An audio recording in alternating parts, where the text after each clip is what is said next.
Bonjour, je m'appelle Pierre, je suis un artiste XR. Ça fait plus de 10 ans en fait que j'ai créé des œuvres immersives en différents formats, différents genres.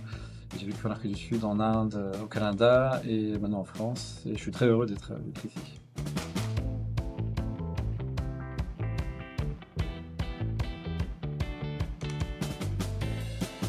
La résidence à Vancouver a nourri réflexion artistique en fait au bon moment, un moment crucial du projet où on démarre la pré-production en fait. Donc j'avais besoin de ce temps de réflexion, où j'avais besoin de me ressourcer, de retrouver en fait l'essence du projet et pourquoi je voulais faire ce projet.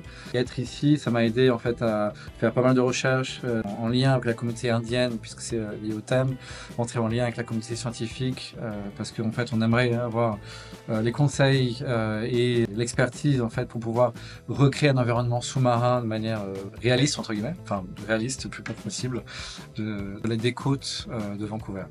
Donc c'était un super moment pour aussi rencontrer beaucoup de gens pour l'inspiration pour le projet.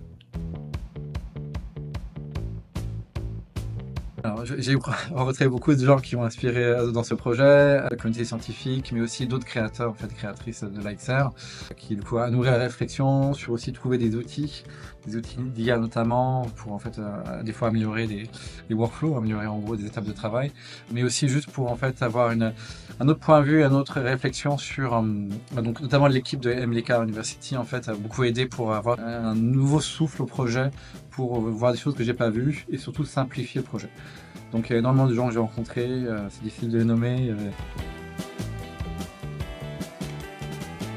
Alors j'ai beaucoup d'attentes parce que je sais que c'est porté vraiment sur le service, en fait, sur la prestation, notamment par le cinéma ou autres effets spéciaux. Mais je sais que même sur les jeux vidéo, le XR, en fait, il y a des tentatives, il y a des liens avec le monde de la tech, mais du cinéma, mais aussi du jeu vidéo, qui crée quand même quelque chose d'assez innovant. Il y a aussi une super université ici, donc il y a un terreau de recherche, en fait, des soutiens publics aussi pour les artistes indépendants. Donc il y a toute une rencontre intéressante qui est vraiment presque unique au monde, quoi. Je suis à Vancouver pour travailler sur mon projet qui s'appelle Captain Nemo, donc c'est le temps de résidence, ça dure un mois. Le titre est lié bien sûr au livre 20 milieux sous les mers, qui est ici. Et donc c'est une suite du fameux livre donc, de Jules Verne, mais qui explore en fait les origines indiennes du personnage. Et comme j'ai vécu en Inde pendant 10 ans, l'idée c'est de trouver des histoires, des liens émotionnels entre les deux pays. Donc cette histoire, cette adaptation, ce matériau en fait a été parfait en fait pour parler des choses à la fois personnelles, mais aussi de justice environnementale, donc d'écologie, et comment ce figure en fait symbolise, écrit il y a 150 ans, symbolise aussi une sorte de rebelle utopiste en fait, ou un éco-activiste en fait, de sa propre manière, qui fait une sécession et crée sa propre utopie en fait, et sa propre communauté en fait sous l'eau en fait, notamment dans son sous-marin qui s'appelle le Nautilus.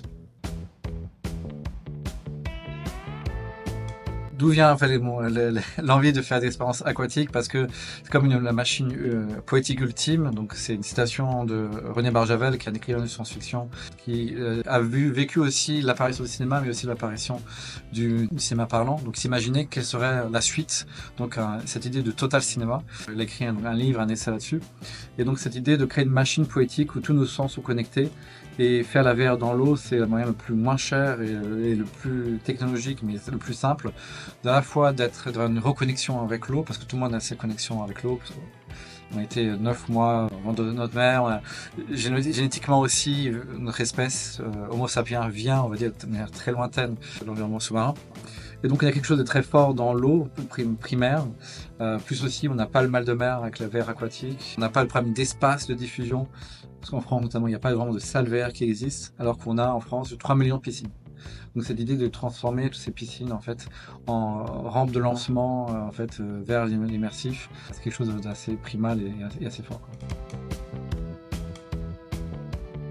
Je préfère Capitaine de Pierret parce que il y a beaucoup d'exotisme dans le livre de Jules Verne en fait, sur qui il est, il y a beaucoup d'orientalisme en fait, donc du coup je déconstruis ça, cette figure un peu de l'autre mystérieux, on ne sait pas trop d'où il vient, c'est pas trop expliqué. Moi je donne vraiment des racines historiques même en fait liées à la première mutinerie en Inde. L'idée c'est vraiment de déconstruire ce roman d'aventure qui célébrait un certain autre de manière mystérieuse et un peu confuse en fait. Et là l'idée c'est vraiment de travailler sur une histoire indienne mais très émotionnelle en fait, qui s'inspire voilà, de la musique aussi, mais de plein de choses de l'art indien en fait. Plusieurs projets, donc Captain Nemo, ça c'est déjà un gros morceau. Ensuite, il y a la suite de Space Start, qui est une expérience qui se passait sur la Lune, qui était sélectionnée au Festival de Sundance, qui était montrée aussi dans le cadre des Jeux Olympiques, en fait, dans des événements culturels. Et donc, il y a la suite de ça qui s'appelle Voyage Impossible, aussi inspiré d'un autre film muet de Méliès, et qui se passerait dans le soleil en fait, et on nagerait dans le soleil. Donc c'est une autre proposition poétique. Donc ça c'est aussi un sacré morceau. Plus aussi un projet qui s'appelle Guardians of the Sea, qui est un projet produit par Adam Leipzig, qui est le producteur de Marche de l'Empereur. Donc j'ai vécu en Inde, j'ai fait mes études de cinéma là-bas, et les gens souvent donnent des noms en fait aux arrivants, donc ils n'arrivent pas à prononcer Pierre, parce que j'étais un des seuls en fait étrangers là-bas.